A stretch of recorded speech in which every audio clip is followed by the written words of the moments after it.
En este segundo encuentro abordaremos de manera un poquito más puntual qué significa esto de las cartas católicas.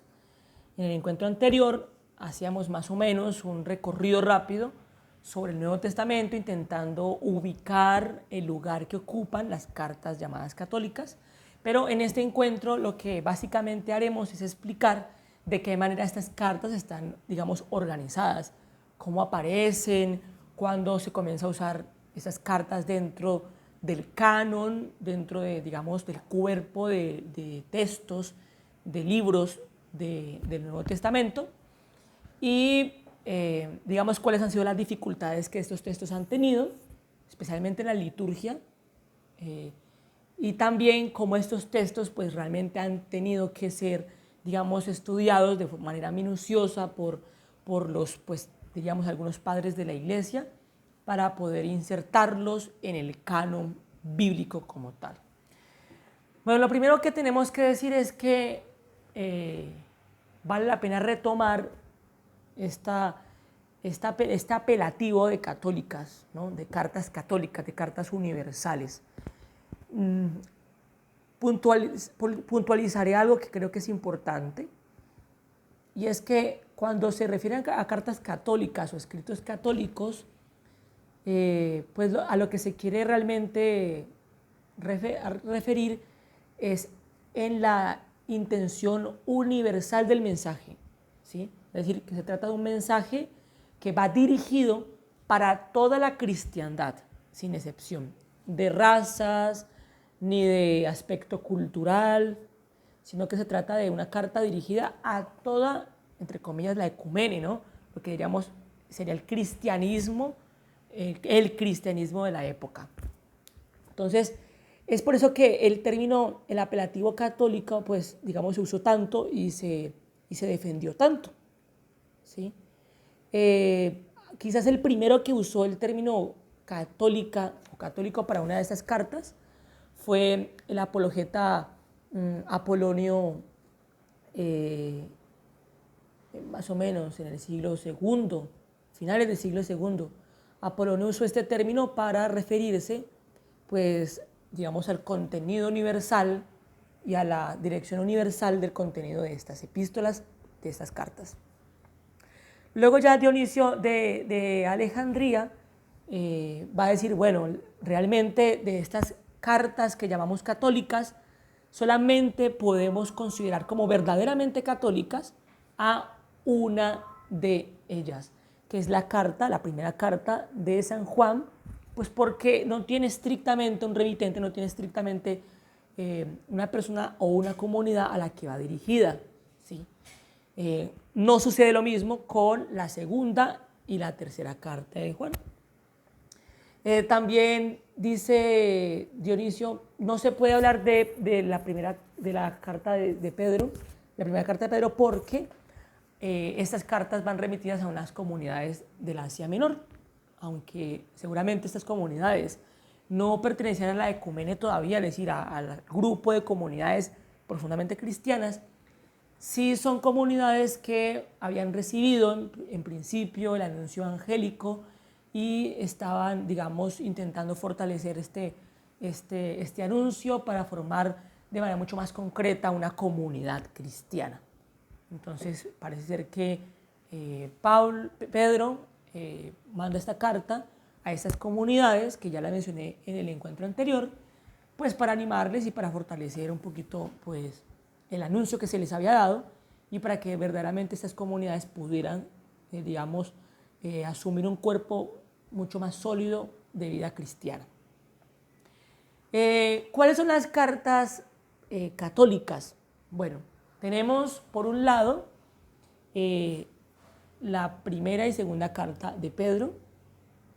Tenemos también por otro lado la carta de Santiago. Tenemos la carta de Judas, ¿sí? Y tenemos primera, segunda y tercera de Juan, del apóstol Juan. Entonces, si nos damos cuenta, si somos realmente conscientes de lo que estoy diciendo, pues es claro que los autores de estas cartas pues son pues aparentemente, o por lo menos por autor o a quien se le atribuye, son cartas apostólicas, ¿sí? Tanto Santiago como Pedro, como Judas y como Juan, pues son apóstoles, ¿sí? Y esto juega un papel importantísimo, un papel importante porque en principio la discusión, de quienes fueron definiendo un poco el canon del Nuevo Testamento, pues justamente planteaban este interrogante. Si estas cartas son atribuidas a los apóstoles, ¿en qué lugar del canon, en qué lugar de la lista de los libros del Nuevo Testamento debería estar? ¿Antes de los evangelios? ¿Después de los evangelios? Bueno, esto resulta difícil realmente de concretar, digámoslo así. Por eso parece ser que en algunos textos, especialmente de corte griego, pues se ubicó a las cartas católicas, es decir, cartas apostólicas, después de los evangelios, dándole el lugar que ellos creían que debía ocupar, porque incluso se tratan de textos importantes en tanto que los autores pues fueron personas que conocieron de primera mano a Jesús, que compartieron con él profundamente. Incluso en este juicio, en este criterio, por encima de Pablo, porque Pablo se autodenominó apóstol, pero bueno, también por la experiencia que tendría Pablo, fue denominado apóstol, pero en términos propiamente puntuales e históricos, pues tendríamos que aceptar que Santiago, pues también por el vínculo familiar que seguramente tenía con Jesús, Pedro,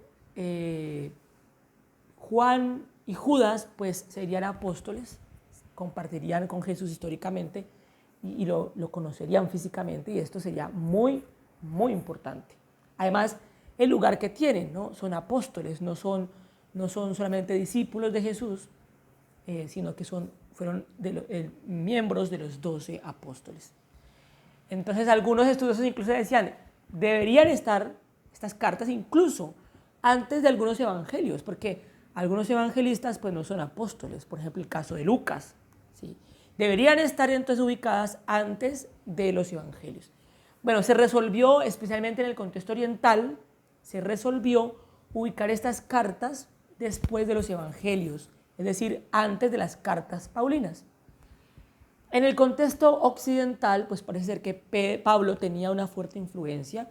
De hecho, todavía eso es notorio, especialmente, repito, en la liturgia eucarística, donde usamos con mucha frecuencia las cartas paulinas por su elocuencia, por los temas tan pertinentes que toca, por el contenido pastoral seguramente también, pues porque son 13 cartas y entonces pues eso hace que la posibilidad de que sea usada en la liturgia sea mucho mayor que las cartas llamadas católicas, ¿sí? Pero de todas maneras también es cierto que la teología de Pablo, el espíritu itinerante y misionero de Pablo, pues va a tener una gran acogida en el mundo occidental, en el Oriente también, pero de manera muy singular en el mundo occidental. Por esa razón, entonces, las cartas paulinas, digamos, en una ubicación canónica del Nuevo Testamento, pues las cartas paulinas estarían anterior a las cartas llamadas católicas, ¿sí? Ciertamente también existe otra razón por la cual a estas cartas llamadas católicas, que fueron 7 cartas, que son 7 cartas, pues no, digamos, fueron estimadas con el mismo, digamos, furor, precio que las cartas de Pablo. Y la razón es muy simple, la razón es muy sencilla, y es que se tratan de escritos que parece ser que son muy posteriores a las cartas propiamente paulinas, ¿sí? Significa que son cartas que corresponden más o menos a finales del segundo siglo, mediados y finales del segundo siglo de nuestra era. Entonces, fueron textos conocidos muy posteriormente y fueron textos que debieron entrar en un debate canónico. Es decir, Estas cartas de entrada no fueron aceptadas en el canon. Se debió esperar un cierto tiempo para que fueran aceptadas, para que fueran declaradas como textos inspirados por Dios, ¿cierto? O textos legítimos inspirados por Dios como cualquier otro texto del Nuevo Testamento. Entonces, esta demora también hizo que no se aceptara con mayor facilidad las cartas llamadas cartas católicas, ¿sí? Las cartas o epístolas católicas o epístolas apostólicas también llamadas. Entonces, ahí tendremos otra razón para entender por qué motivo pues estas cartas no fueron tan aceptadas al principio. No eran las únicas cartas tampoco que entraron en el debate de ser consideradas canónicas, es decir, ser aceptadas o no. Hubo otro tipo de escritos que quedaron por fuera, que no, digamos, cumplieron con todos los requisitos para poder introducirlos dentro de la regla, dentro del canon como tal. Habría que decir que, a diferencia de Santiago, Judas y Pedro, las cartas de Juan, las cartas joánicas, parece ser que los estudiosos las ubican o las relacionan más con el Evangelio del Evangelio de Juan, el que tiene este mismo nombre. Es decir, no se ha encontrado por parte de los estudiosos la hipótesis de que hubiese una escuela petrina que hubiera sido digamos, autora, hubiera sido la recolectora de una carta, de 2 cartas atribuidas a Pedro. Tampoco conocemos una escuela, propiamente de Santiago, que se hubiera encargado de la redacción y de la construcción teológica, doctrinal de esta carta llamada Carta de Santiago. Y menos resulta el caso de la carta de Judas. En cambio, sí, hay una hipótesis bastante aceptable de que las 3 cartas de Juan están profundamente vinculadas, estrechamente vinculadas al Evangelio que también lleva su misma autoría, es decir, el Evangelio de Juan, que entre otras cosas, pues no es un evangelio sinóptico, es decir, rompe con la sinopsis que tiene el Evangelio de Marcos, Mateo y de Lucas. Entonces, esto hace que se vincule más las cartas de Juan con el Evangelio, porque encuentran elementos muy comunes, encuentran temas, el estilo, parece ser que es muy, muy cercano al Evangelio de San Juan. Lo que quiere decir es que, esas cartas católicas de San Juan, digamos, sería una subdivisión dentro de las cartas católicas. Tendríamos que dividir las cartas católicas entonces en 2 grupos. El primer grupo es Santiago, Pedro y Judas, y el otro grupo que serían las 3 de San Juan. Entonces, las cartas serían estas, definámoslas concretamente para que no causemos como distorsión. Sería la carta de Santiago, primera y segunda de Pedro, la carta de Judas, ¿sí? Primera, segunda y tercera de San Juan. 7 cartas católicas. 7 cartas que en principio se definen como católicas. Repetimos esto que es importante, porque se asume que se trata de unas cartas dirigidas a toda la cristiandad, a pesar de que puntualmente una de Pedro y la segunda carta, si mal no estoy, de Juan, pues tienen remitentes, es decir, van dirigidas concretamente a un escenario puntual. De todas maneras, son cartas que deberíamos estimar como cartas propiamente apostólicas y cartas, pues también, digamos, católicas en ese sentido. El que la autoría de estas cartas repose en el nombre de los apóstoles también introduce la connotación universal, porque se trata de los apóstoles que escriben a toda la cristiandad. Es decir, no son personas aisladas las que escriben, son apóstoles de Jesucristo quienes envían un mensaje especial a toda la cristiandad.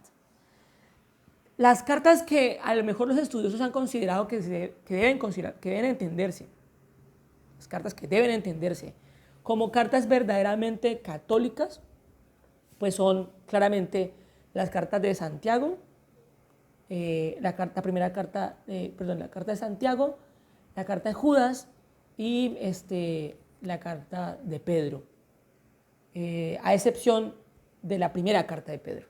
Entonces sería la segunda carta de Pedro, la carta de Santiago y la carta de Judas. ¿Por qué razón? Pues porque van dirigidas a un público que podría ser cualquiera. De hecho,